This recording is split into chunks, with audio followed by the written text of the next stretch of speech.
for those of you who know me or don't know me, I am Mike Weiner.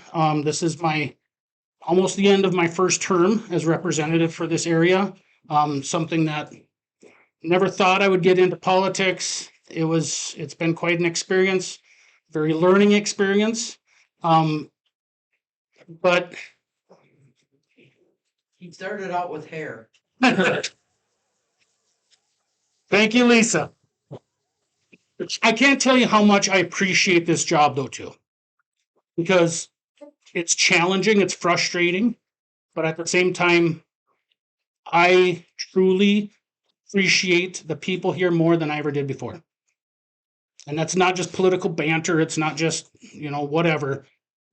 When I leave on Thursday night or Friday night and I'm leaving the Capitol, I usually talk to the highway patrol and say, I'm heading home. I will be exceeding the speed limit. And on the way home, I'm clicking my heels, feel like Dorothy from The Wizard of Oz. There's no place like home. And I truly mean that. We live in a unique part of this state. When I compare it to other people around us, other areas, it's very common sense, down to earth, good people. And I feel kind of ashamed because I didn't appreciate it before I got into politics. Even out here, we can talk. If it's Democrat, Republican, it doesn't matter. We still communicate. We still can go fishing. We still can, have a good time. It's not this, adversarial community. And you don't get that everywhere. Down there, it's a whole different ball game. So one of the things that I've been hammering on since I started, and I knew it was kind of an issue before, it's only opened my eyes worse or more now, is the really bad condition of omnibus bills. And our Constitution in the state of Minnesota says single line item bills with the title in the description in the title. And there's an interesting bit of history that goes back, and I studied this, and I thought it was pretty cool, where back in the 30s, there was a bill, and it had to do with selling bread, of all things. And they wanted to add part to that bill about packaging. It went to a judge because they said, these are two different things. You cannot put them in the same bill. And a judge says, that's right, these are two opposite things, and they shouldn't be together. This was in the 1930s.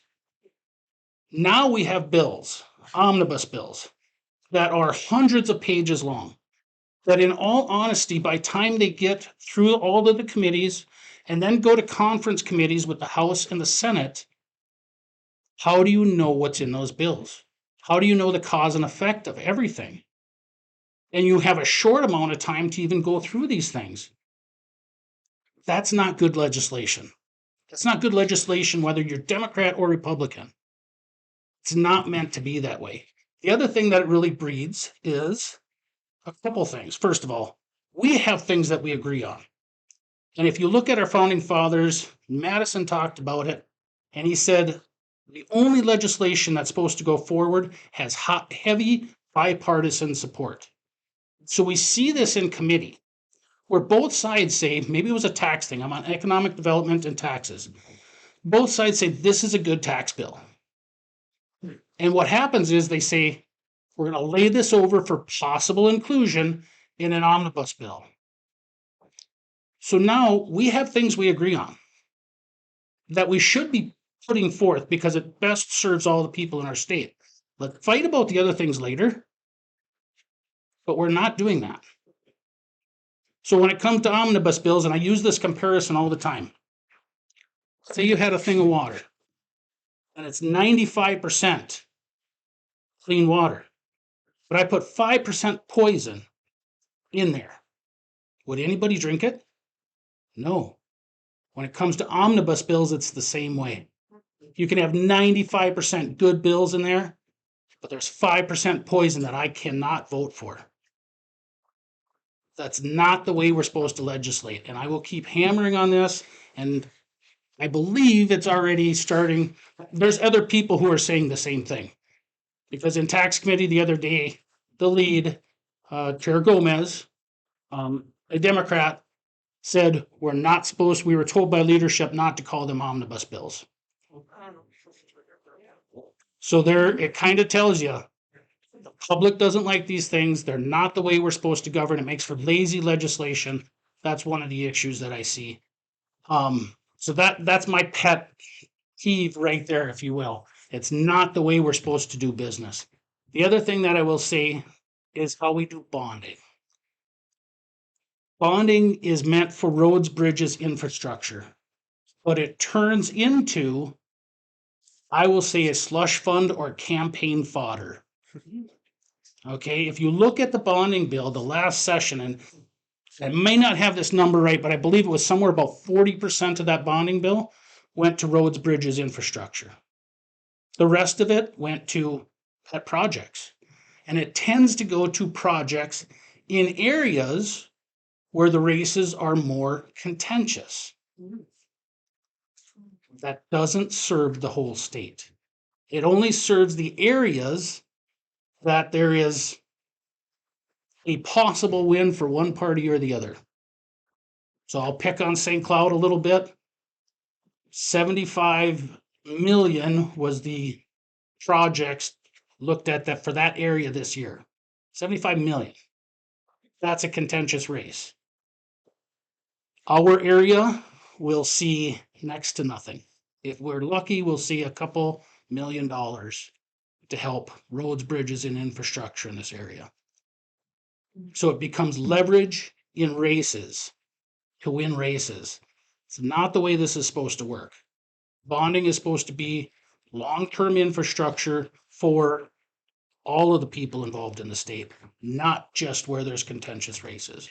So those are my two biggest issues that I wanted to talk about. I think part of this job is educating people as well with the problems and what we're doing. And the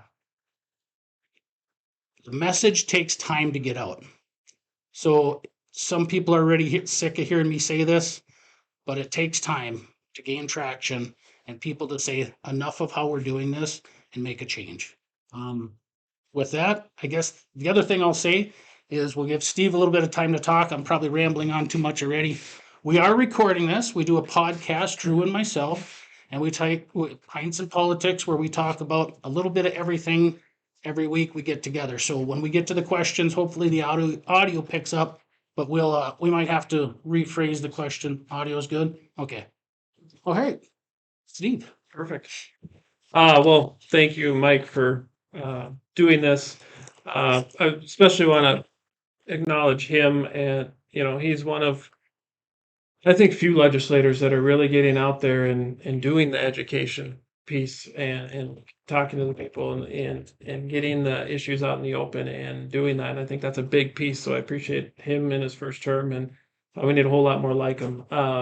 So a little bit about me. I am from the Kensington area. If you know where that is, then you probably know about the Runestone. If you don't, it's by Alexandria. Married, amazing wife. I have 5 kids that we homeschool for. One of them is old enough to be on his own now. And a small business owner. I have a fertilizer weed control and tree health company.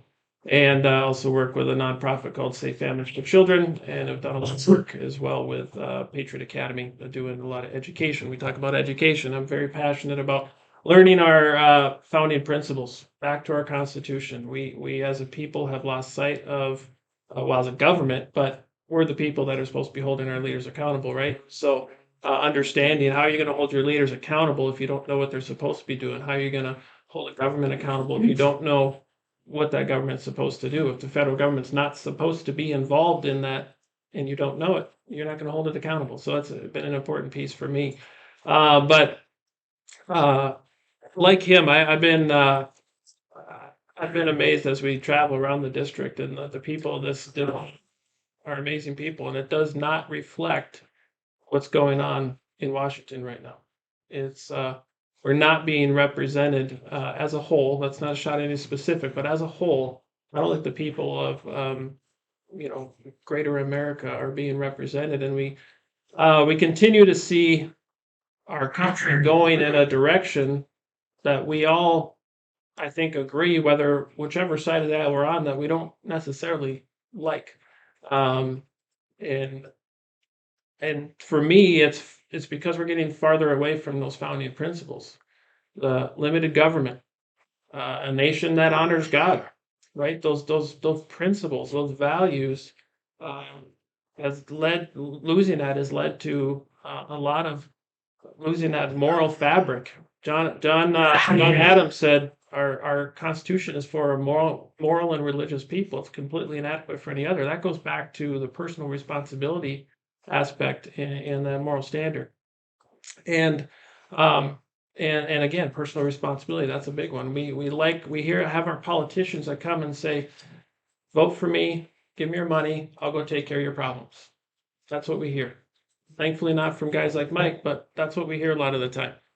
And we all know it's not true, but it's more comfortable, right? And now we have a country that we have to take back, and people are waking up. But there's a lot of work to do. Like he said, there's no quick fixes. Some of the key issues that I think everyone is most concerned about right now, the biggest topic is the border crisis, right? And we continue to have illegal immigrants pouring across our border, welcomed in, funneled up here through our tax dollars, funneled in, and it's not even just a matter of the cost or the fact that it's illegal. There's also a humanitarian aspect to this too. We've had over 100,000 kids that we've lost track of that have been released to unaccompanied, or the unaccompanied minors have been released to uh, unvetted people here in this country, and we've lost track of them. 80% of women are being raped coming across to the cartels. There's a huge issue within that whole issue, and we continue. We saw it again this week, kicking the can down the road. We passed another foreign aid package with nothing for our border, to secure our border. A key issue, and that whole thing goes as well to the fact that we're almost $35 trillion in debt. $1 trillion every 90 days we're adding to our debt right now, and no meaningful action. At what point there's maybe 19, 20 there that are seemingly willing. The purpose is, okay, we need to avert a shutdown, so we'll do whatever it takes to avert a shutdown. Well, I think we need to take a stand, and maybe we do need to shut down the government for a couple of weeks to achieve what we need to do. I don't see that willingness to do things differently, to take a stand. It's a lot of business as usual and keep doing the same thing. Well, if you keep doing the same thing and expecting a different result, that's insanity, right? And many of the people that were complicit in getting us here, we continue to elect and expect them to fix the problem. Well, that doesn't make sense either. So the other side of that is we never talk about the people and changing the hearts and minds of the people. So we could have big legislative wins, right? But how do we ever expect to achieve legislative wins with the same mindset that we have? If we have a mindset that the federal government is there to take care of us and provide programs and do these things for us, how are we ever going to get significant cuts to our budget? If we don't understand what the role of the federal government is in these things, as well as on the moral. And I think, especially as a Republican Party, when we talk to the moral issues, we think, well, we have to change policy to affect culture. I think the Democrats figured out a long time ago that you change culture and that affects policy. And so we're continually behind the 8 ball, and we're losing these battles because our messaging is not there. We're trying to appeal to a set of principles that most people don't have no idea what we're talking about. If you were raised in a home that didn't prescribe to those foundational principles, you went to public school, you went to a 4-year college and watch mainstream media, you don't even know what we're talking about when we talk about those foundational principles.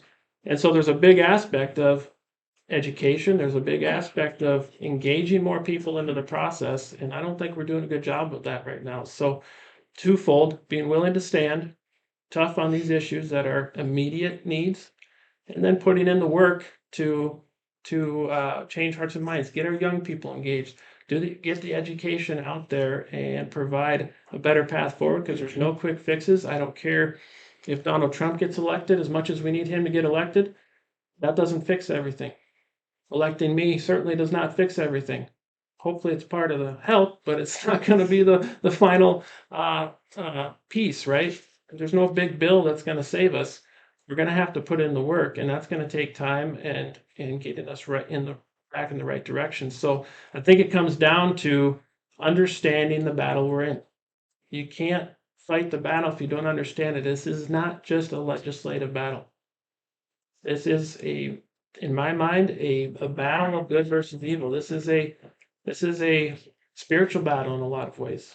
And we have to be equipped for the fight with the correct tools if we're going to take it on. If we keep throwing the same things at it, we're not going to get there. So that's where a lot of my focus comes from. And a good example, we talked about the processes, everything that's used omnibus. I mean, that's a big issue on the federal level too, right? There's so many tricks that are used to do these things. Just this last week, there was a rules vote that changed. We put forth this rule that says, okay, we're having 4 separate bills come up: Israel aid, Ukraine aid, Indo-Pacific, then a TikTok Repo Act bill. Those bills will all be separate bills, as they should be, right?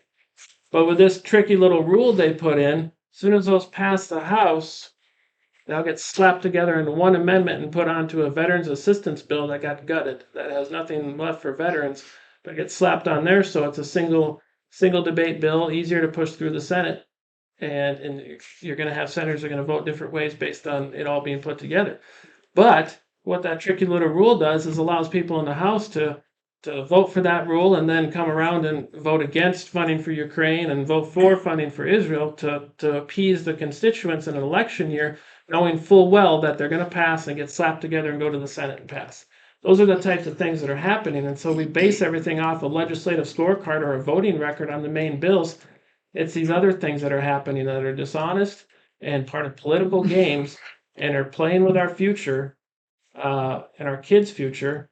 And that's the type of thing we have to get a handle on and start actually making decisions based on principle, not on our political future. So with that, I just want to open it up to whatever. We can. I missed one thing though. This needs to be done. We are, for the recording, we are in beautiful Wadena, Minnesota today at the library. It's an amazing facility. Hasn't been open that long. Thank them for opening up their doors for us to have this event this evening and talk to everybody up here. So thank you, the city of Wadena. Thank you, Mr. Mayor. Okay. Yeah, we can open it up to questions. Yeah, Lisa. So if they take away the omnibus bills and stuff like that, then how are they gonna make their campaign ads that say, Mike Weiner voted against school lunches and he kicks puppies and stuff. Heard that about you. I mean, how are they gonna come up with their ads? That's So one of the first things that come out with the question with omnibus bills is because there's so many bills that get written in, and I'm just referring to the House because that's where my experience is. Not very much experience, but the little bit of experience that I have. Right away they say if we go away from omnibus bills, we will have to become a full-time legislature. That's a really bad idea. Or we could just do less government. Yeah, get it for all these other years. Right. There is, first of all, there's ways that we can do this. There's other states where they limit the number of bills that can be presented. The other thing that it would do is if you still had the same time frame, both parties would prioritize the bills that would have a higher chance of getting passed. So you would have some bipartisan support. We don't necessarily have, and back up again, a full-time legislation or year-long legislation is really bad. So my wife is here, for the 5 months that I'm down at the Capitol. How do I stay in touch with the people in my area if I'm in St. Paul all year long? How do I damage they can do? Yeah, so there's a lot of problems with that, but that's automatically the argument that gets brought up. It's not a valid argument. We don't need to fall for that. Other states are doing it. maintaining, but they're prioritizing the bills that they do. So we can do the same thing here. The other thing, and I didn't hit on this before, but that's the growth of size of government, which you kind of mentioned. If you look back at history for the last 10 years, the size of government has grown between 8 and 10% every year, no matter who's in charge. Now, this last year, almost 40%. Oh my God. So that number, now think about it. Everybody talks about kicking the can down the road. If anybody here is an economist, you probably know Milton Friedman, if you've ever heard of him. He says inflation and spending is kind of like drinking alcohol. The fun effects are right away, but the painful effects come later. We are spending money we don't have. Our future generations are paying the cost for this right now. So if you got young people that say we can't afford to pay off our student loans, you can't afford a home. Well, with inflation going up and the spending that goes with it, the size of government that grows, you're right. We are really limiting future generations and their possibilities of doing much of anything because we're spending that money now. It's basically taking a loan out that somebody else is going to have to pay. And it's really irresponsible. There was a constitutional, I mean, we have a balanced budget in the state of Minnesota on our constitution. But now what we saw with last year, we took one-time money, $19.5 billion that got spent on long-term projects, government growth. How do you change, or what are you going to do in 2025?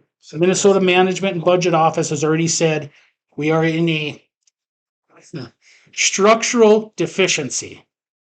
What I say is out here, that means we're going in the hole. That's not a good place to be for anyone in the state.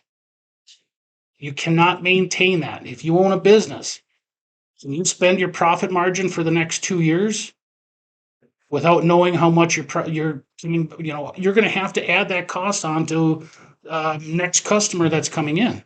Pretty soon you're going to be priced out of the market. States around us are looking at us and saying they have a high tax rate. We're going to drop ours. South Dakota's growth has been phenomenal. We can't keep that up. It's unsustainable. That's done to border towns.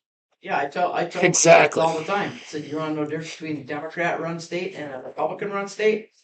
Fargo, Moorhead. Yeah. Fargo, booming town. Moorhead, crap hole. I mean, you can just look at apartment rents between the two. The rents in Fargo are like $1,000, whatever, per apartment. Moorhead, you can still get crap hole apartments for $300 some. Yeah. But I mean, it's just that the only thing difference in those two towns is who's running the state, because they're exactly the same. Besides that, So there is challenges, and it's not just at the state level, it's at the federal level. And tell me which grandparents don't want to leave something better for their kids. Right now, you're really not doing that. We're spending their money for the future here, and it's going to make life really difficult when they get older. So We have to be willing to look at these things that come up and see it through a lens of, even if it sounds like a good idea, if it's come to the federal level to say, okay, sounds like a good idea, but is it something the federal government's even supposed to do? And if it's not constitutionally, then you have to look to see if it's something the state should do. And on down the ladder, states should be looking at things saying, well, maybe this is a local or, God forbid, a personal responsibility instead. But we don't, it's just, are my voters going to like this? Then I vote for it or not. There's no bearing of, do we have the money? It's just what can get through. So we are all pretty well understanding how poor the situation is. How do we fix this? it took time to get into the position that we're in. I get that. And we're going to have to spend a lot of time educating and changing minds as well to get out. Can you legislate your way out of this problem? Absolutely not. I would tend to agree with you. I say it's almost like being an addict or having an addiction. Sometimes you have to hit rock bottom to look up. That's a scary thought. I don't want to see my kids have to go through Great Depression. There were valuable lessons that had to be learned by doing that. In our podcast, we talk about Rome just about every episode. Of course, he brings it up, doesn't he? He does. But part of the reason that if we study our history, and I often refer to Paul Harvey, his Freedom to Chains, I think that's a great one because there's so many examples in history where we should be learning from and say, we got to pump the brakes here. Does it take some hard conversations? Yes, it does. But I think we're at that point where people are starting to say, you know what? We got to do something. But you got to get to that point sometimes where, the only way to look is up. I hope we don't get to the point where I'm the eternal optimist, so I don't believe that it's beyond the point of repair. It's going to take some work. Yeah, I think too there is good in the fact of how bad it is because people are starting to wake up, and we have to capitalize on that and get those people engaged, provide the education. But bottom line is, first we have to stop the direction. I mean, if we continue to go any farther, so legislatively, I think the main objective, at least on the national level, is at least to stop before you're even going to think about major wins back the other way. And that's going to take you willing to speak out. And I think part of it too is we don't do a good job of appealing to the heart issue as well. We always, our messaging is not always that good.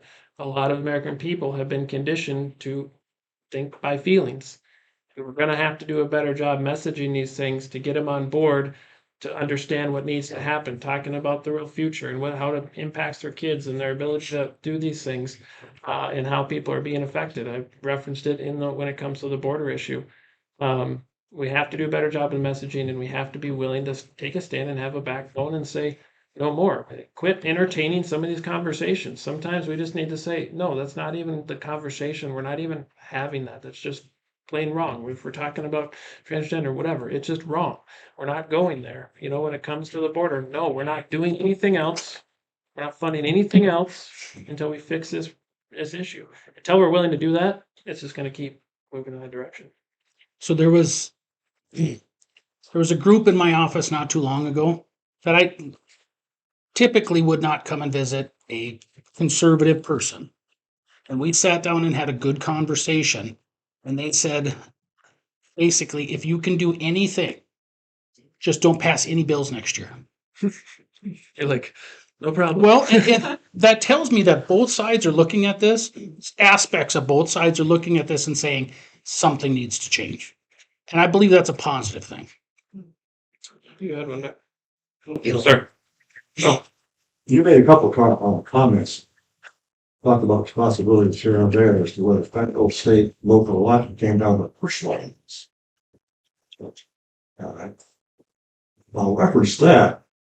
Now, we ourselves, I think we have to realize, by reading the paper or see that this government agency or this group is applying for this grant. They want this to be funded. They want that to be funded. So it's consequently, if we're willing to stop the government, you gotta realize the consequence of that. We may not get something we want. But we don't seem to have that disposition. So what I'm saying, we should be, and probably have to make personal sacrifices when it comes along the line. Right. Well, I think it comes down to as well, there's so much of, many are put in a tough position. So we have to work, the government is so intertwined in everything. So I talk about when it's agriculture, business, and you're absolutely right. People are going to have to take a little bit of hit. But if one thing we can do is take aim at that overreach of government that have their fingers in every single aspect of business, personal, whatever, education, and work on taking away that front end burden that's placed by all those regulations, the average American family has $12,000 a year in regulation costs that is passed on to them through businesses. It's another form of tax, but they don't put it through as tax because you're not going to get elected if you keep adding many taxes. So it's put in on businesses and on burdens. And so to get some to do that, and you're absolutely right, we're all going to have to sacrifice a little bit. We're going to have to make sure that we're not creating the dependency and then providing the solution. If I make a follow-up comment, that's what you said. You're not gonna get elected, if you add the taxes. And you're not gonna be elected if you don't give me the grant. Yeah, I'm going around campaigning telling people they're going to have to take responsibility for themselves. We're gonna have to speak up. Okay. Yeah. But I think the times are a little bit different now, where you do have a chance to actually get elected with that message versus in the past, because people are starting to understand the situation we're in. That's why I say we have to capitalize on this time and present a clear message, a clear path forward for people. Because otherwise they just get disenfranchised and say, what's the point? This has been this way for years. I might as well get my piece while there's still some left. And in some ways, you can't blame people for that mentality with what it's become, but we can't have that mentality. We have to. Thank you. I wish I could quote, I wish I had the article here with me, but I think it was in New York Times or one of those magazines where they said just recently that I believe was like the 5th biggest budget item was fraud in the government. Those numbers are staggering. But when you take in so much money and then, like you said, have so much interaction with the public, there's going to be fraud. If people really realized how much there was, I think they'd be very disappointed. So those are the other things about education. Go back a few years. Do you remember the what was it, $1,000 hammer that got billed out in the 1980s or something? Yeah, just the other day, that guy was holding up a bag, like a Ziploc bag full of bushings, $90,000 for these bushings. It was I can't remember what it was, but it was just recently on the news. I went, Right. So, I mean, we went back, and I do believe in society, there's kind of an ebb and flow. We don't pay attention for a while, and we start to fall into some traps. We get lackadaisical. And I say this about myself. I went and I elected people since I was 18 years old. I pushed the button, checked the box, whatever it was, and I assumed that they were doing what I was hoping they would do. We've done that as a society, and we've kind of washed our hands of it.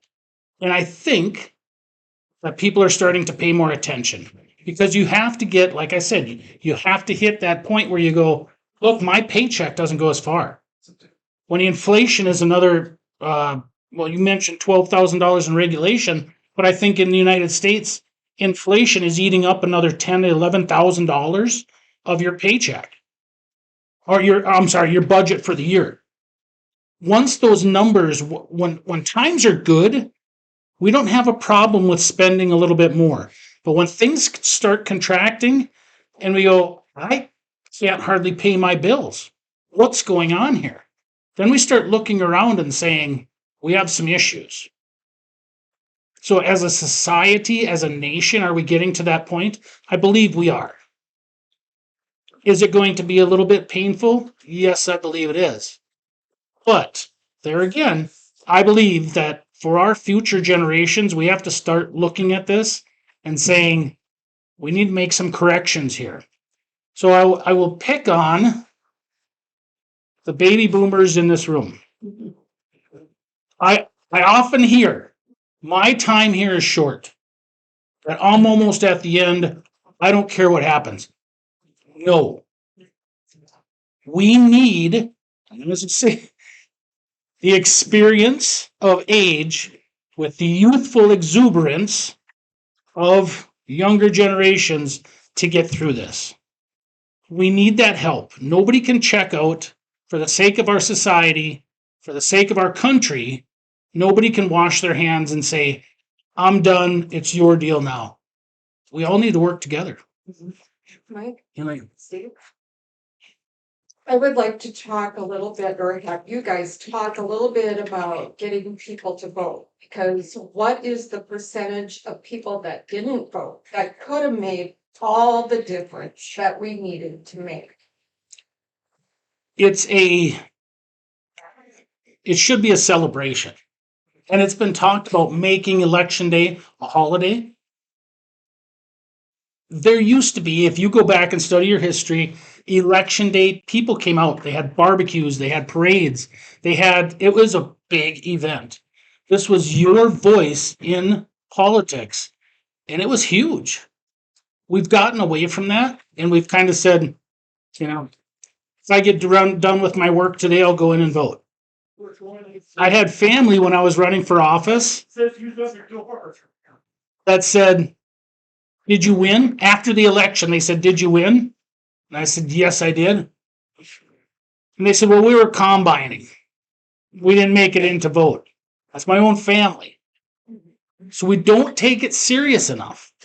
And sometimes there's the feel. I mean, every election needs to be fair. Nobody likes to get cheated.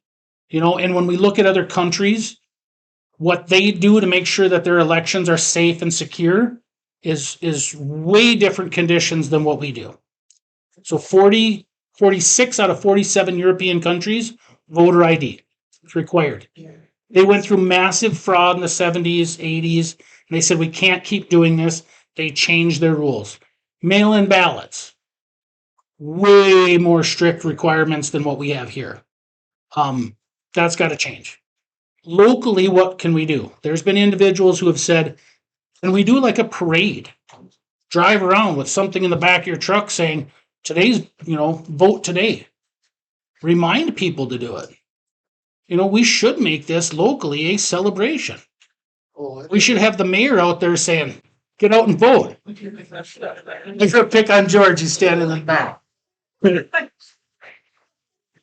Yes.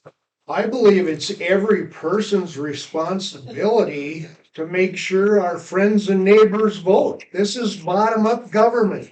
If we can't take it upon ourselves, go out and at least get a couple more people that have never voted to go along with us and vote, we're on the wrong end of the deal. I think it really comes down to the word duty. We've lost that aspect, whether we want to or not, or whatever's going on, or we don't like the options or whatever.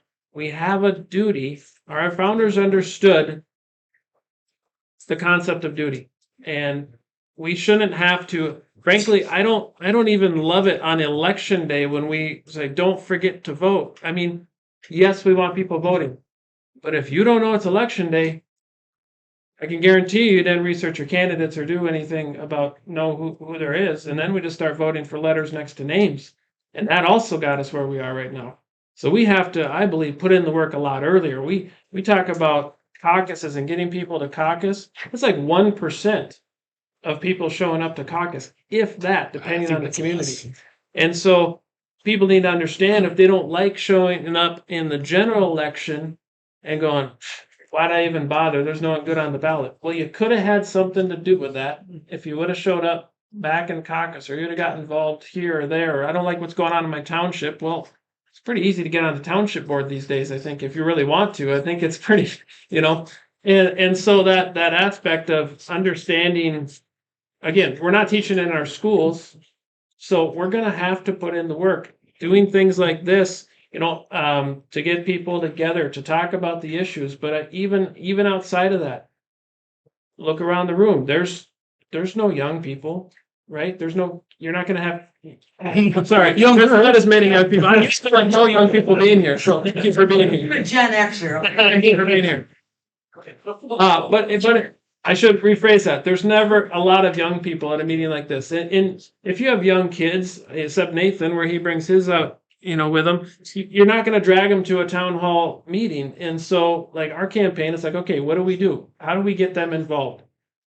We just have a family event that they're going to come out to under this theme and get them involved, and we'll have some fun, but we'll also talk about the issues and what they need to do. And hey, the primary is August 13th, and don't forget to do that type of thing. We can't just assume anymore, and then on election day remind people to go out and vote. We're going to have to put in a whole lot more work on the front end to get us back to that mindset. It's not a natural mindset we have anymore. So I'm gonna say one thing and then we'll take another question in the back, but um my dad, he's been gone for 13 years now, I think. I had split up some land. My brother wanted to buy some land from me. And the county said you have to do X, Y, and Z in order to do this. I didn't know the rules. I didn't know the system. And I was kind of grumbling and complaining. And he said, you can't complain too much if you don't get involved. And that has stuck with me. So I did. I got on the planning and zoning board at that time because I thought if these rules don't make sense, then I have to be there to help change them. And right or wrong, good or bad, those words still stick with me. We can't complain if we haven't done anything. So do we need to pull more of those younger people in? Absolutely. And that's where I talk about the baby boomers before, those generations. Get your kids involved, get your grandkids involved, talk to them. We often get told you stay away from politics and religion when it comes to holidays. Those are the two most influential things in our lives. Yes, we should be talking about those things, and it doesn't have to get confrontational, but we should be able to talk about them because they have a huge impact on who we are and who our next generations are going to be. So we had a question about what you want to. I just want to add, you asked about numbers. One key stat, just over 40% of the evangelical church votes. And then we complain about a moral decline in our country. How do you find the data that's ELCA? That's just ELCA? Yeah, you said evangelical Lutheran, so. Well, just evangelical church. Oh, in so general. just Lutheran, Yeah, okay. So we had a question in back, and then we'll go up here. just evangelical, not just Lutheran. Yes. Have a statement. For at our BPOU, we challenge everybody to look at your neighborhoods, who's moved into your neighborhoods, who's youth that maybe are teenagers that you've got, that have not registered to vote. If everybody in here took in 3 to 5 people and concentrated on them, went to their home, visited with them. Here's registration to vote. Have you ever voted yet? Follow through with them. Mhm. Call a couple days later, see if they've turned it in. Give them a ride up there and then follow through to vote. And give them a ride up there. There's a group of people, I will say at our church, there's a lot of Amish that have left the Amish and are now coming. So the Amish, there's a big group of people that have left and we can focus in on them, and I'm gonna try and have a whole bunch of them at my house and I want some of you guys to come, to talk to them about voting and the importance of it. So there's a lot of different people that we forget about.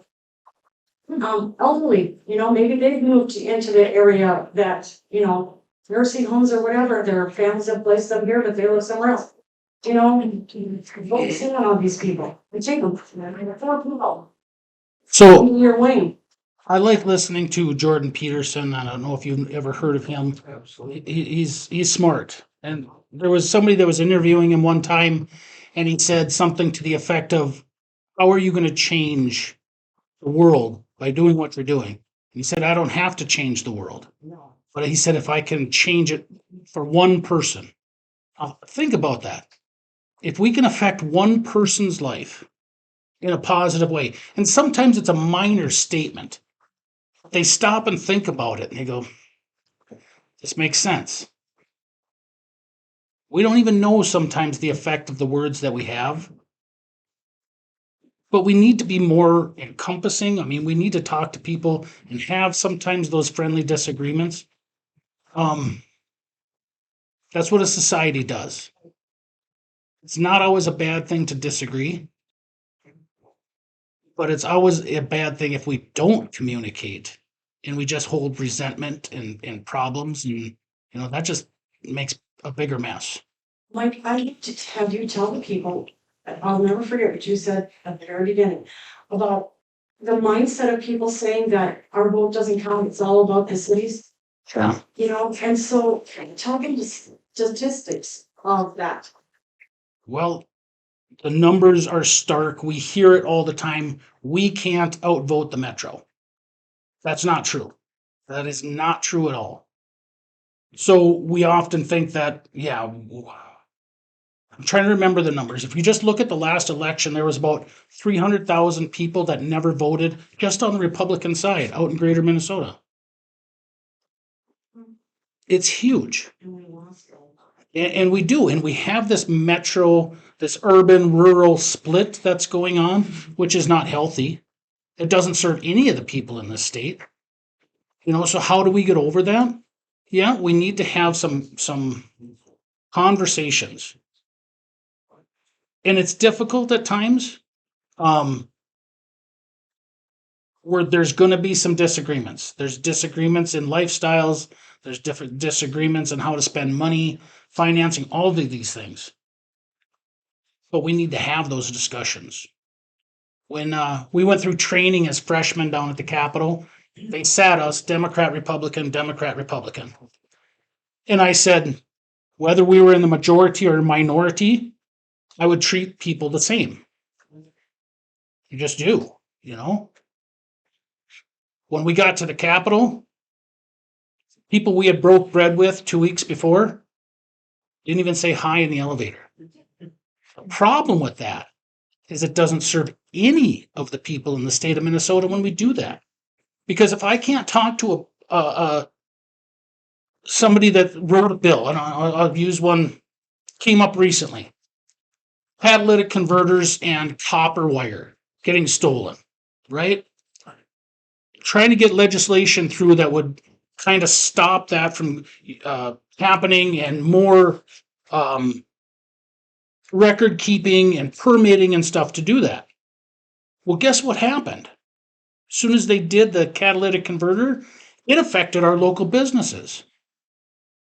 Because all of a sudden the companies that were buying catalytic converters and shipping them out somewhere else, they're not doing that anymore because people don't want to deal with the paperwork, and they're going straight to Wisconsin or someplace else.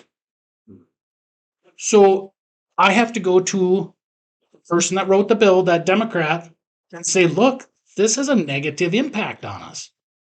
But if we can't even have that conversation, then our business is hurt, their business is hurt, and we drive things out of our state. So when we say we need to work together, there are many things we need to work together on. Every piece of legislation that you write, whether it's policy or finance, can have an impact on someone else. If it's policy, it can have a financial impact on another individual. And until you realize that, it looks like we're just catering to one group or another, but you're also disenfranchising someone at the same time. So, sorry I rambled on a little long, but What I need I to think hear Tony is had a question first. My friend on the other side of the aisle, Republicans are good. My friends on the other side of the aisle, you never hear Democrats. Ever. I think the challenge right now is the ideology is so far apart. It's one thing if you're wanting the same end result, different ways of getting there, versus, and I speak to especially on a national level, I truly believe there's many on a national level that want to bring America down as we know it, those fundamental values, and rebuild it in a completely different image. Well, that's not something you can work with. If you can have the same end goal and have different ways of getting there, then we can have conversations. But it makes it tough when your ideology is so far apart. And your goals, they say we're all headed in the same direction. We're not. They're not doing anything that makes sense to us on a macro level. And Except to destroy the nation. except to destroy the nation. And yeah, and if you make that observation, they're going to destroy the nation, then their behavior makes sense, I was recently chastised and I realized it's true. I listened to Mike trying to take instructions. I hold many of those people in such disdain. I don't even know how to have a conversation with them. And it's me. And my friend chastised me because I need to learn to engage people in the ideas, which seems so futile to me. But apparently that's what I'm supposed to do, is engage people in in a discussion of ideas and be persuasive. So I respect and admire the way you communicate. My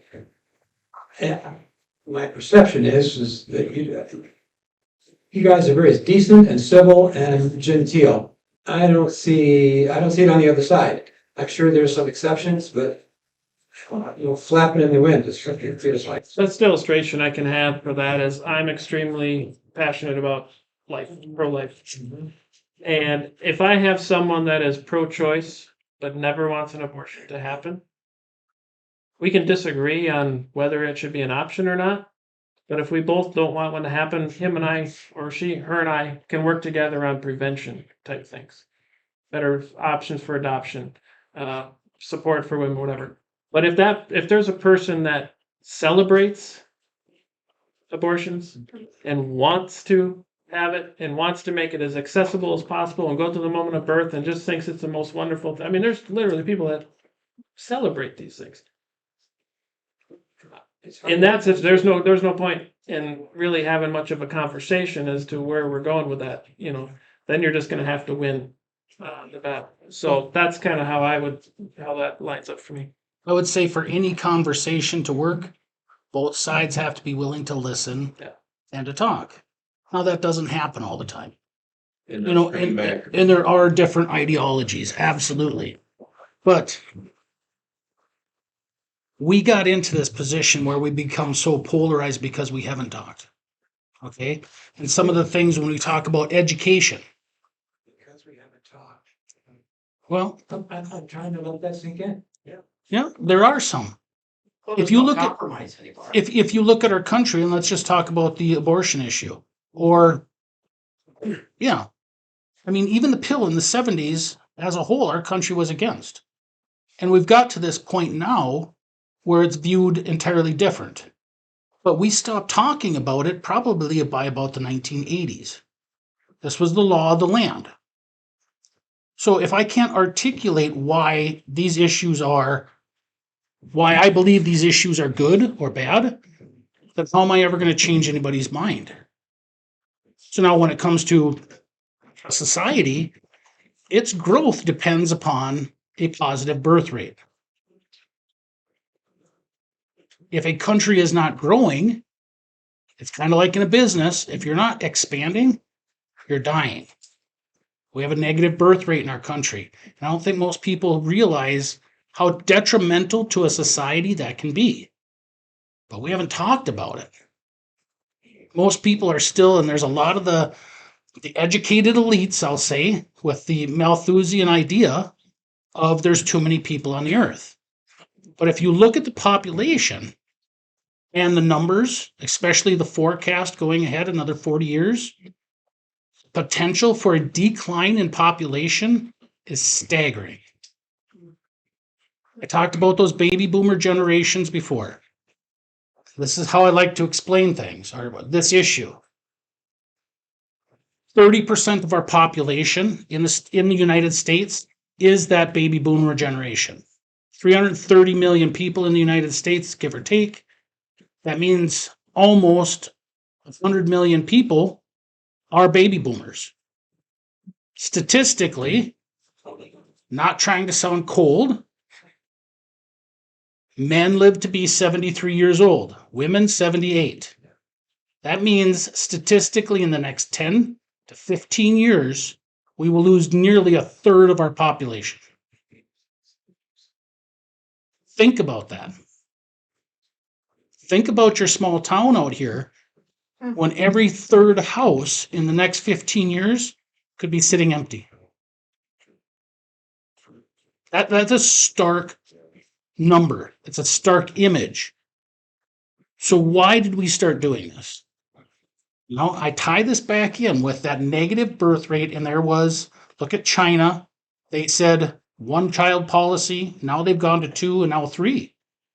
They've seen the numbers. at the global level, they're talking about this, but we're not. Well, their solution is just to inform them. But when we talk about this, so going back to the issue and saying why babies, why growth in a society is a good thing, I have to explain all of that. And we've gotten caught up in materialism, our next boat, Lifestyle. our next cabin, our next trip, whatever it is.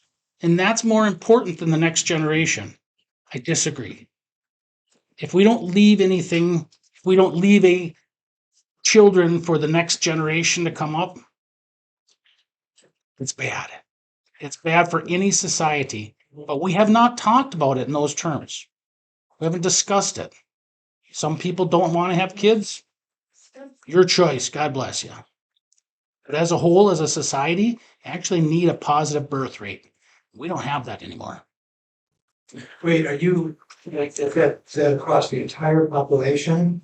Of the United States, Caucasian, heretofore residents? total population in the United States. Muslims are having multiple times the number of kids that. Certain demographics do have higher birth rates. That's true. Monaga's trying to make up for it. I think it's 1.9 per couple. You need about 2.1, 2.2 per married couple, or yeah, to have a positive, or just to maintain the birth rate, right? And we're at about 1.6, 1.7 in the United States right now. I think there's one thing to go back to your original point on this. I think the biggest difference between being able to have the conversations before versus now is we used to have an agreed upon basis of truth as a society. And now truth has become completely relative, and it makes a lot of those conversations, like you said, seemingly, Speak up a little bit. worthless. But Better? we have to be willing to have the conversations when we can. But I understand where your frustration. Yeah. I think we've skipped Tony about 4 times now.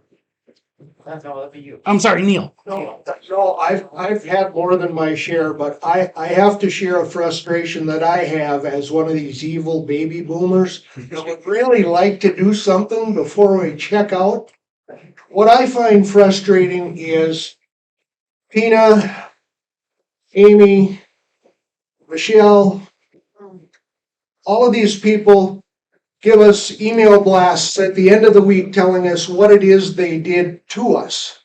What I would like to see is an email blast at the beginning of the week on what it is we're going to be working for, so that those of us who are willing to put pen to paper or keyboard can blast these people and let them know where we feel we need to be on some proposed legislation and not what has happened.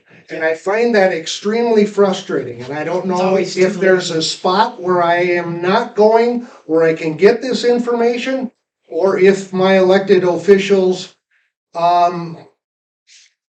need to educate me as to what it is that's going to be happening, so that we can assist you in blasting these people with emails and correspondence to try and get some positive conservative things going.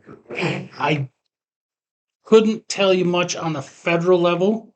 I will say on the state level, there are groups that we get emails from. Sorry, I'll try to speak up a little bit more. We get a lot of emails from constituencies. We get a lot of emails from groups that say, whatever the issue is, we don't like this. We see it on a regular basis at the state level. And I do believe that the way our founding fathers set this up was government closest to the people is always better. So if we want to make change, I believe it has to be as close to us as possible. Once it gets to the federal level, I don't know why anybody would want to run for those positions. There's a big disconnect. It's really tough. They do have staff. Most of the individuals that you talked about have staff, field staff that they call them, in different areas that you can contact. You can get onto those mailing lists, and you can also send things back. As far as I know. But when you email them, you get the standard letter back that says, I represent all of the people and your idea is whacked. I'm going to vote the way I'm going to vote. And that, but again, there's power in numbers, and if we knew ahead of time what it was that was going to happen, we could let these people know before the vote happens and not get an email that said, well, this is how I voted, you know, and at that point, it's almost a moot point to email these people and chew their backside because they didn't vote the way you wanted them to vote. I needed to know that before the vote took place so that I've got some justification in saying, hey, I told you this is the way I wanted to vote and you didn't vote. I'm okay with that email. So here's the thing. Suggestion really quick. Hopefully maybe help with that a little bit. One thing I would suggest is getting on the email list for newsletters for all the people in your area, or even Lisa Damas. Sometimes in their, legislative updates or their weekly letters that they'll do, they'll talk about what's coming up. And I've read a lot of them and I don't see enough of that. I see too much of what it is that was already voted on. And that's true. Pods. Like more of them. Well, did you want to hit? Well, I was just gonna say, we have the technology. There's no reason we can't jump on for a 30-second video. I brought up that rules issue the other day.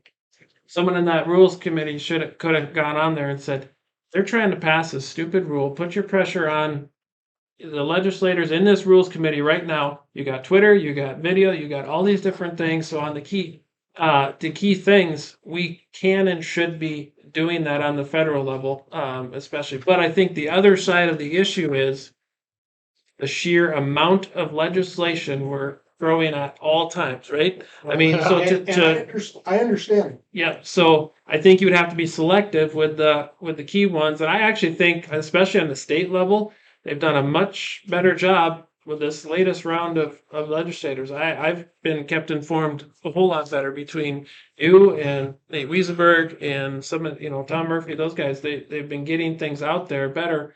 But I think you're right. We should be on those key votes.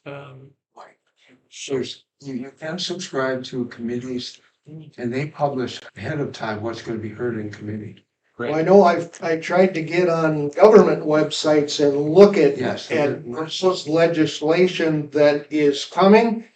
And that's like either I'm really stupid or it's needlessly complex because I find it very difficult to try and find verbiage and information about a specific bill. So this is one thing that has frustrated me because our voice out here in greater Minnesota, when it comes to testifying on bills, how do we do that? When you have to drive, if you go up into the northwest corner, you're looking at 5 hours down to the metro to testify on a bill for maybe 2 minutes. Pretty tough, right? So the one thing that I was proposing, and I sat down and talked with a group and said, can we do this? And they said, it's going to take some time, but I think we can. And I refer to it as pods, basically, but they would send out information saying that bills are going to be up in this, and this committee.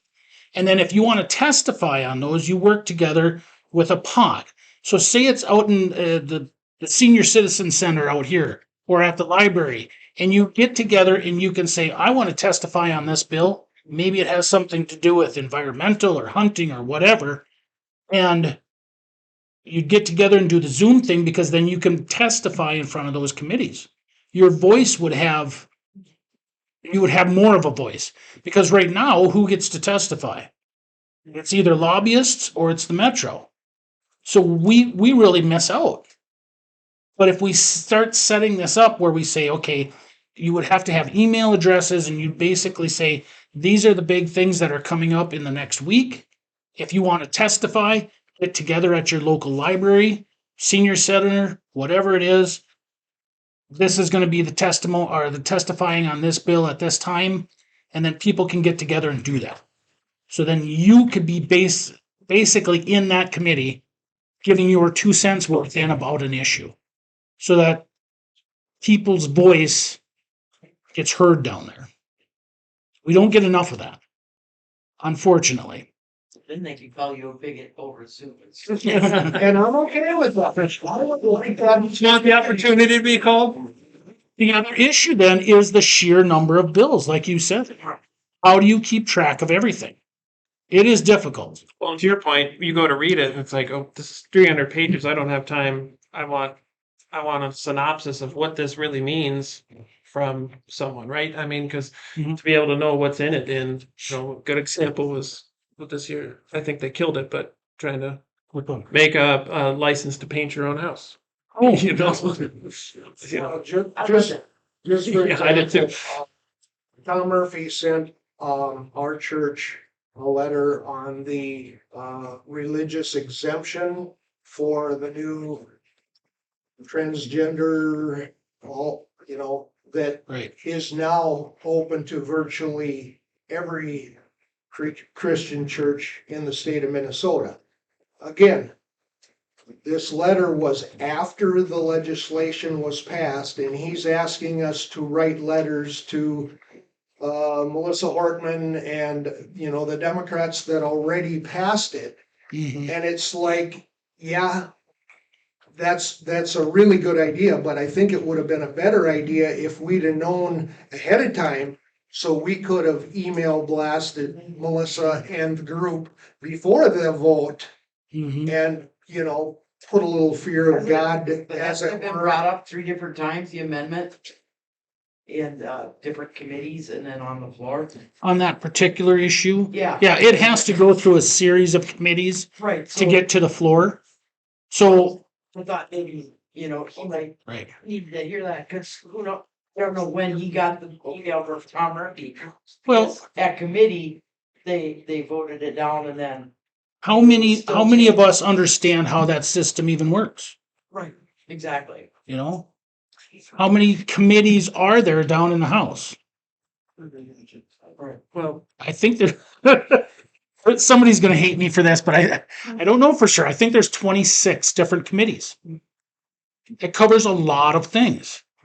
So how do you keep track of everything? It's difficult.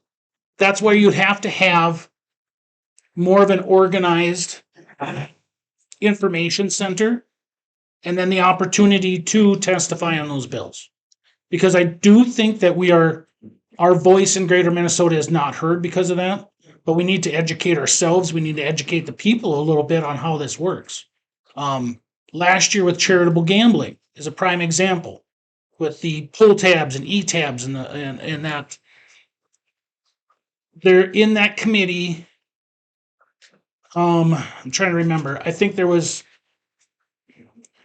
one person from greater Minnesota that showed up to testify on that bill, and about 20 from what I would consider the metro.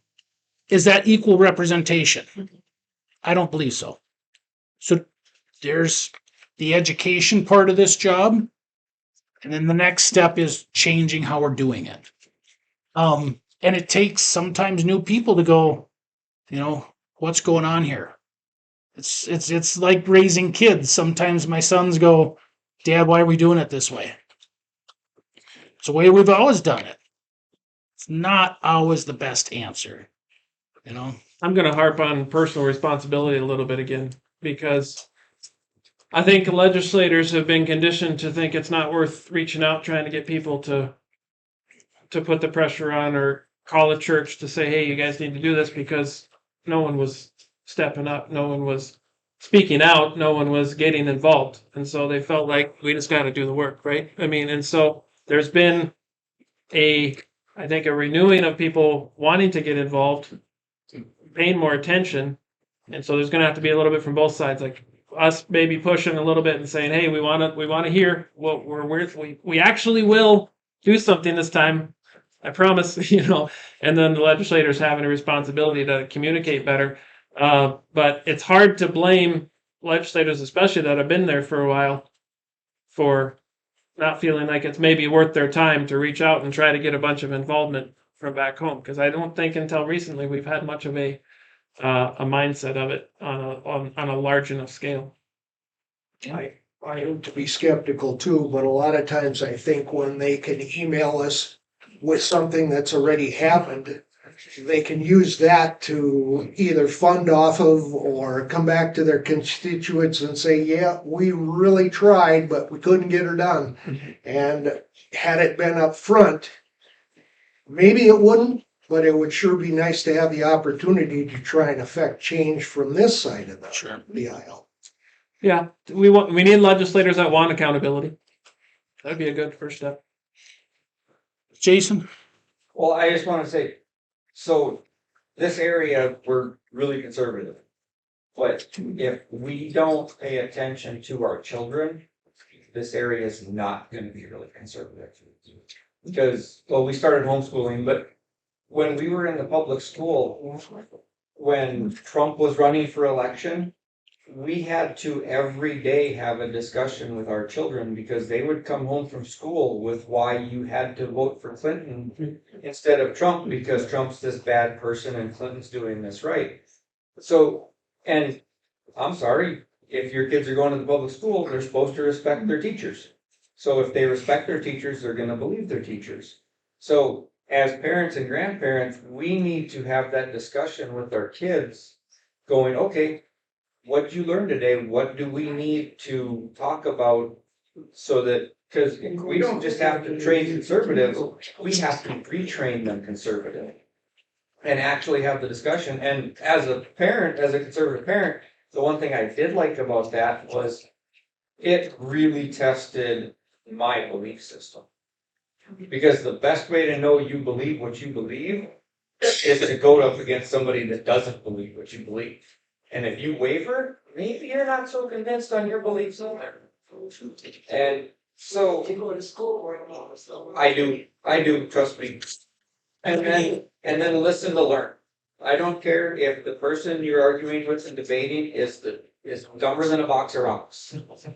Listen to them to learn, because if you can't learn where they're coming from, you cannot change their life. You have to know where they stand. You know, COVID was probably an eye opener for a lot of people when it came to schools and so forth. So the engagement level has definitely gone up. Other options for education, people are looking at those.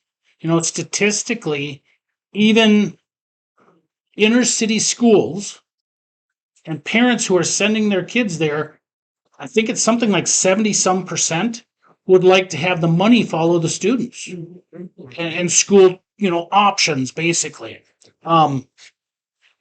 It's a different way of looking at things, and not everybody's comfortable with those conversations, but don't we want the best education for our kids? And there again, when I say when we were kind of asleep at the wheel with politics, we kind of did the same thing with education. And then we got the ginormous Department of Education. But we have to. It's my first order of business. We have to. Conversation and people level at having. We're gonna. Yeah, we do. We can do better. I think we can. I agree with all this. I don't blame people for homeschooling, but I tell you what, we have schools that we're paying taxes on. So we have to work within that school system. We have to get involved in it. I work in a school, and I'll tell you what, if more people did, I walk down the halls and I listen to what's being said in those classrooms. And I make good and sure that they know what I just heard. So, to that issue, obviously most people know I have a big family, and every kid is different. We realize that. And we've looked at each child and said, this might not work for this child. Right now we have one in a prep school. We have 4 homeschooled. When those kids or when things change, that may change as well. So it's incumbent on the parents to figure out what is going to be best for their children. So I saw education from 3 different forms: private school, public, and homeschooled for a little while. And I realized that everyone can have benefits and everyone can have flaws depending upon, opportunities, the kids, all of these things. The parents really have to look at this. Not everyone can homeschool. Not everyone can send their kids to a private school.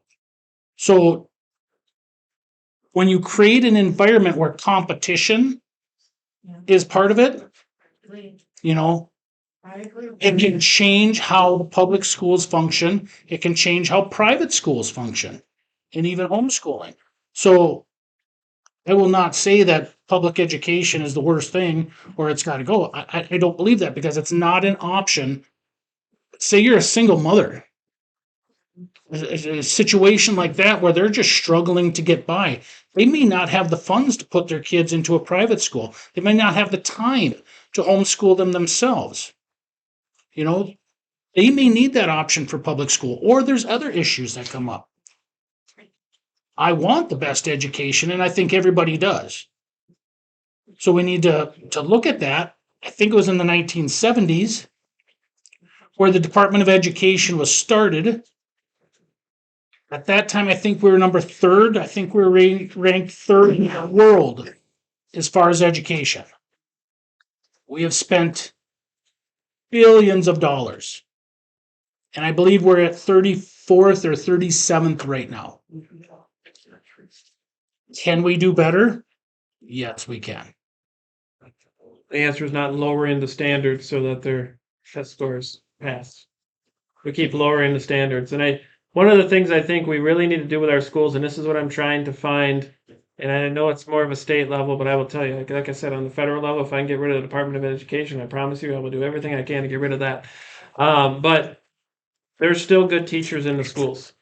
And so when we talk about this issue, especially as conservatives, we have to make sure we acknowledge that. And we have to then find those teachers, somehow connect them with other teachers that are good in understanding what's going on and support them and somehow get them to unite and stand up together. Because when one stands up in the schools for these things, they get chopped off, right?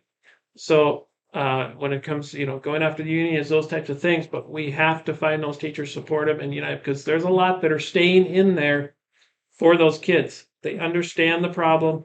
It's hell environment for them right now, but they're staying in there for those kids, and we have to do something to find them, bring them together, and make them stronger. Okay, Mike and Steve, I'm gonna be one of those baby boomers. Just made it to that one. But, I think I've talked to a lot of my friends, and I think a lot of us would say a lot more.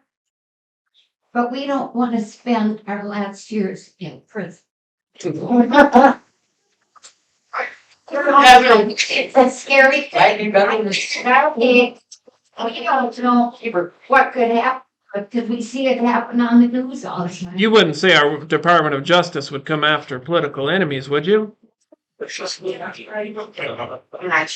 think that's what a lot of us are afraid to say something. I think a lot of people, because I just told my mom the other day, it's like, yeah, I got a little extra money, I'm gonna go buy some ammo. She goes, oh, you shouldn't do that because they'll come and arrest you. I mean, I'm doing my part. I try to stand up and say what I think you should be done. Your opinion. Now my voice is starting to shake. Because I love what I'm doing. I love my country. I serve my country. Yeah. This is not what it was supposed to be. This is not the country that I wanted when I served. I will say and do anything to save this country. So I love history. Right? You served, and thank you for your service. Thank you. And she still wears her uniform from time to time and has the pictures to prove it. So, so look back at our founding fathers, signers of the Declaration of Independence. Even if there's the fear, it was nothing compared to what they went through. William Hart is my favorite because he had a big family as well. 13 kids. 13. I mean, that's impressive at any time frame. When he signed that Declaration of Independence, that was a hangable offense. Yeah. Out of the 56 that signed that, The numbers are staggering that were dead by the end of the war. They lost everything. Many of them did. But they understood what was the potential of not doing anything was far worse. So sometimes I wonder too, and I look at my family and I say, I'm taking myself away from my family at times, and I am torn. Am I doing the right thing here? My responsibility as a father is huge. And I question myself at times. Should I be doing this? And then I think, if I don't, what am I going to leave them? You know, and if it means that at some point in time, God forbid, I mean, we still live in a free country, but if all of a sudden you're thrown into jail for your freedom of speech, you know, that's wrong.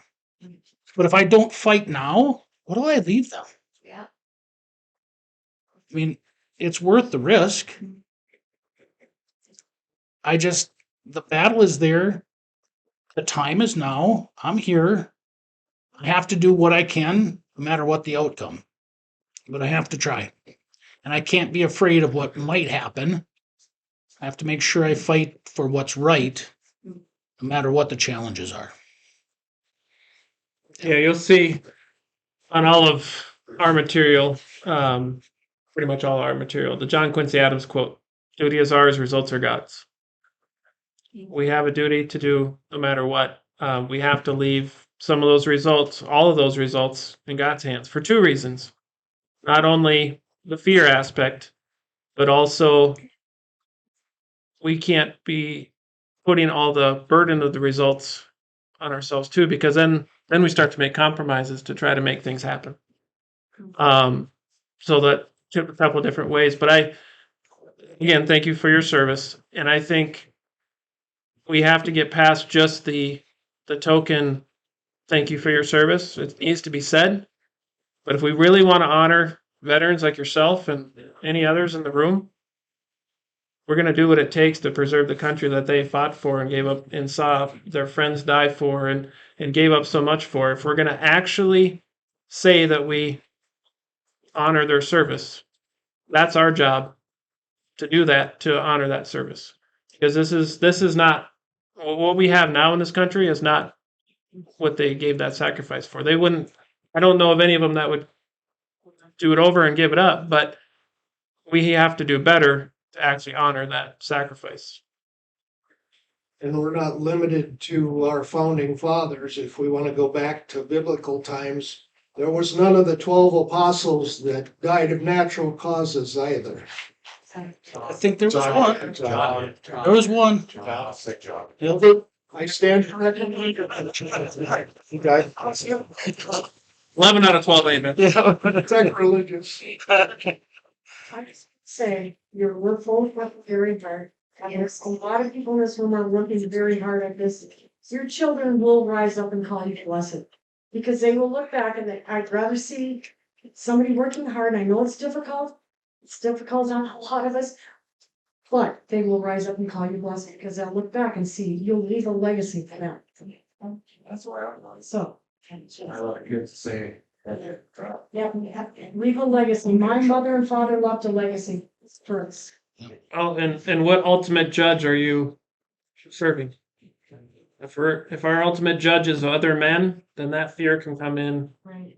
That we can start to withdraw back from that. But if our ultimate judge is the ultimate judge, God, then we know what we have to do.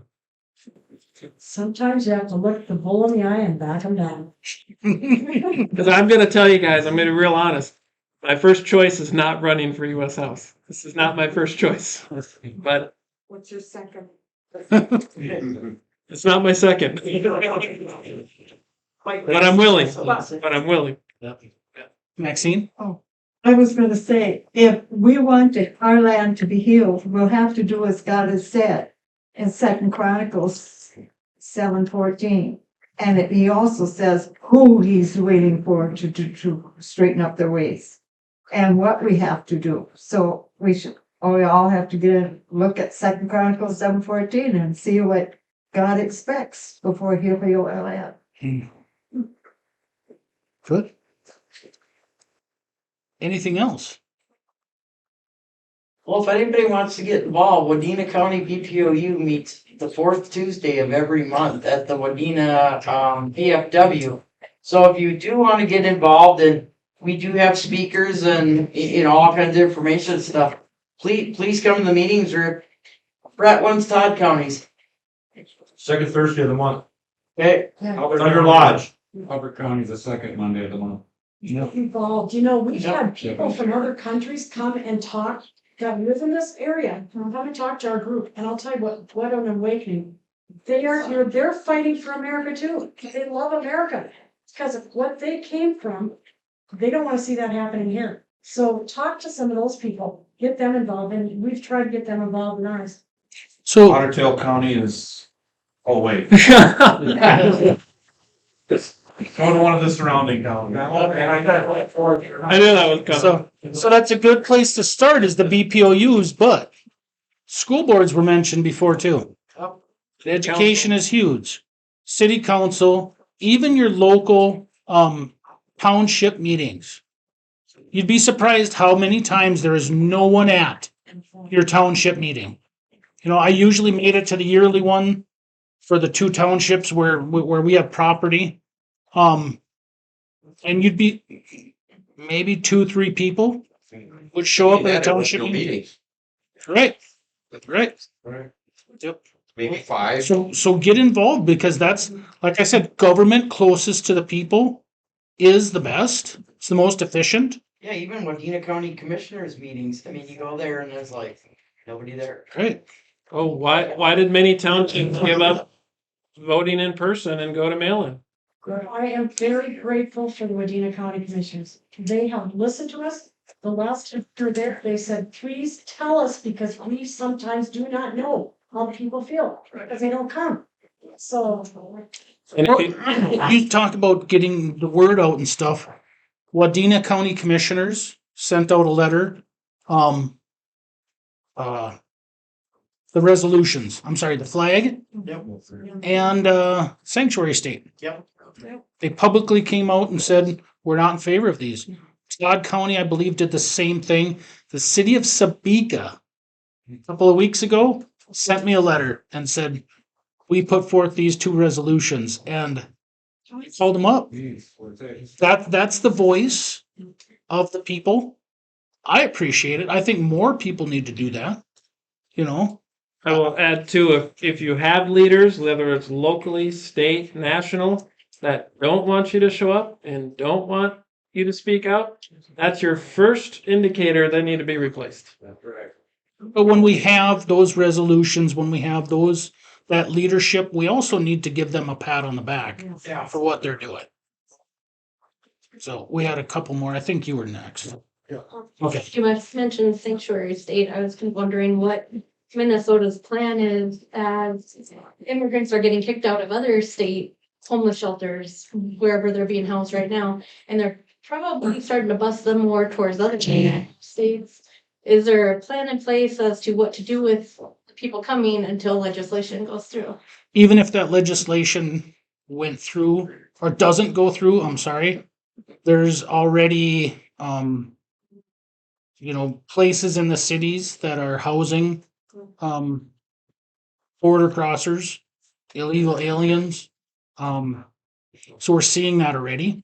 It doesn't have to technically be a sanctuary state for those things to happen. Go back and look at a few political debates or I think not even debates, State of the Union with Bill Clinton, Barack Obama. Yeah. We are a nation of immigrants, but we're also a nation of laws. That was very clearly said a long time ago. And yet here we are. But this does tie into what I talked about birth rates before. People are watching those numbers very close. If we are not bringing laborers in because we are not producing laborers, our economy could have a very detrimental impact. So I'm not justifying what's happening, but I'm saying that's why some of these things are happening. It's very important to look at citizenship. Why is it so hard to get citizenship? Who's doing all the paperwork? and making sure that it happens. And, you know, I have people in my family that they have to go back to their home country for a year and then come back and marry their spouse when they met Right. them on a work visa. You know, it's a lot of work. And the people that are going through the system and doing it the right way, to anybody that crosses the border illegally, that's a slap in the face. You know, that's an insult. And the people that, there's a lot of them who came across here and they love being citizens and they see what's happening here and they're not happy about other people who have just come across without doing that. So we have borders for a reason. Other countries do this. It's not like we're being racist or bigoted or anything else. You can't just cross into China, Russia, half the countries in Europe. Right. Well, and it's sanctuary state for Minnesota right now under the current administration really changes with it because they're Not not really. enforcing anything anyway. They're worried about the next administration, hopefully, for that. Yeah, I don't think it changes anything. My sister lived in China for like 6 years. Not that we should stop it. She had to go through a lot. She did not become a citizen there. And I thought, we don't even do that here. The things that they do over there. And she said what was really difficult for her is when she saw soldiers standing outside the apartment building with their gun in hand, you know, looking for people like her. So Just to add to that, all of the Chinese people that are coming into this country, they don't let them go. You know, they don't let them come in. We had some of them that were, I was in Malaysia long ago, and it was at a conference. And we had people from China that came to this conference, and they had a difficult time getting their papers together.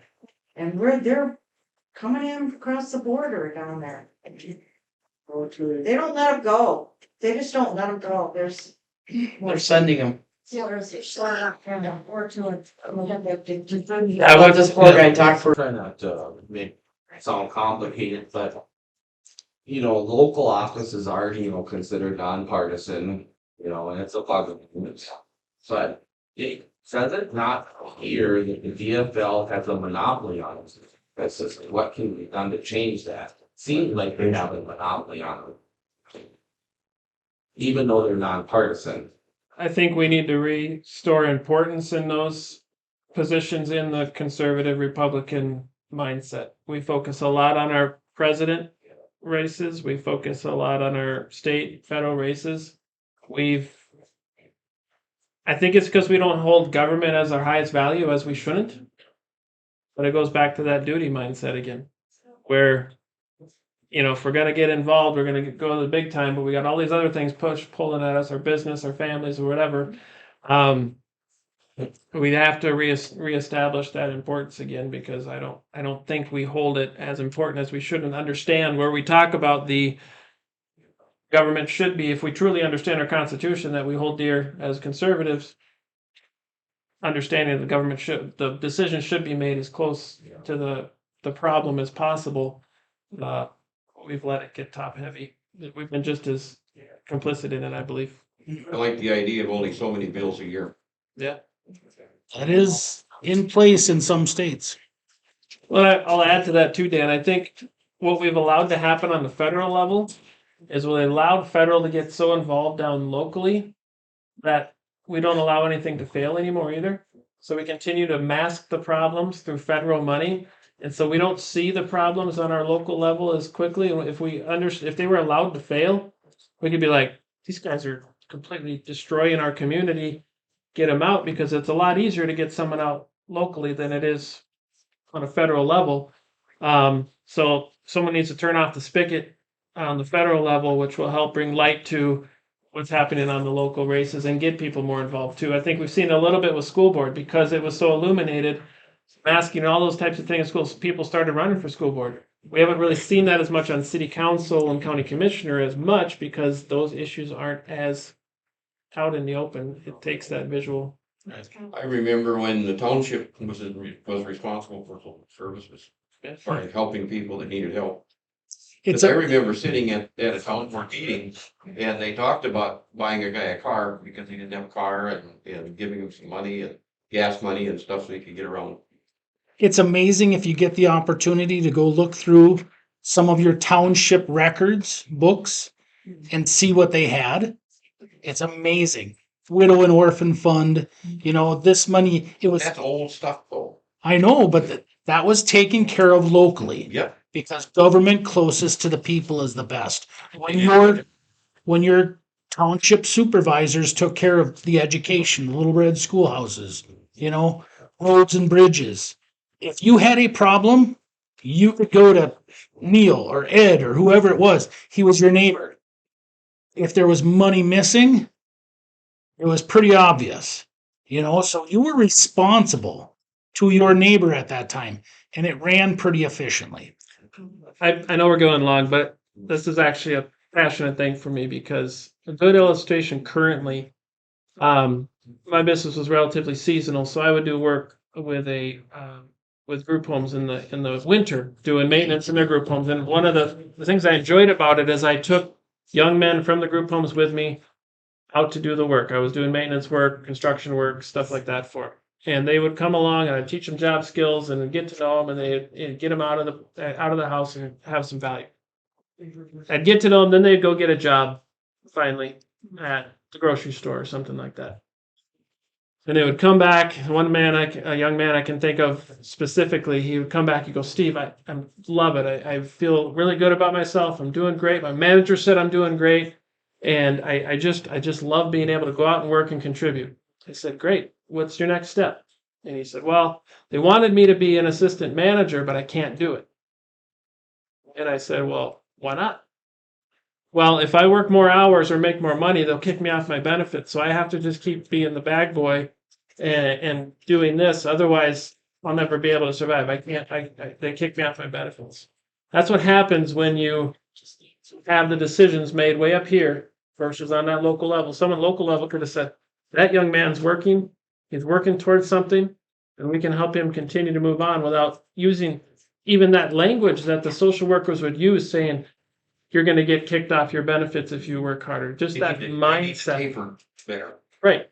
And so we could have helped him continue to move forward. He had some issues, but he could be on his own today. He could be holding a job with a little bit of help. But no, he's still in the group home, still working at the grocery store part-time because the government said you'll lose your life, you won't be able to live if you work harder. Yeah. That's wrong. And that's happening all over the place. Yeah.